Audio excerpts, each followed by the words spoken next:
Il faut généralement très peu de temps à de jeunes enfants de cultures et de langues différentes pour trouver un langage commun et jouer ensemble.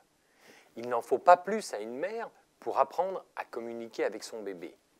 Quant aux animaux qui, je vous le rappelle, ne sont pas dotés de la parole, leurs facultés de communication sont, quel que soit l'âge, pour le moins étonnantes. Alors, comment font-ils quand nous, Homo sapiens adultes, avons plutôt tendance à nous centrer sur ce qui est dit que ce que nous observons? Eh bien, ils utilisent tout simplement une forme de langage commun à toutes les espèces, appelé langage non verbal.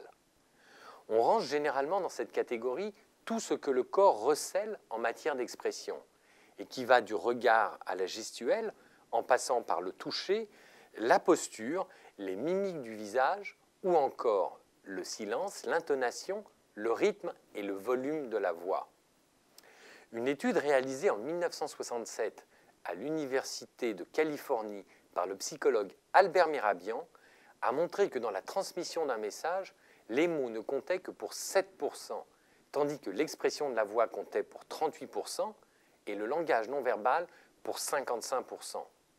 C'est dire l'importance du langage du corps dans notre communication et le nombre d'informations que nous transmettons par son intermédiaire, mais aussi ce que nous pouvons apprendre de nos interlocuteurs si nous les observons attentivement.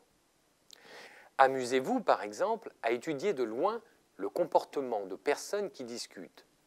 Vous n'apprendrez probablement rien de leur conversation, mais vous verrez qu'il n'est pas si difficile de décrypter leurs intentions.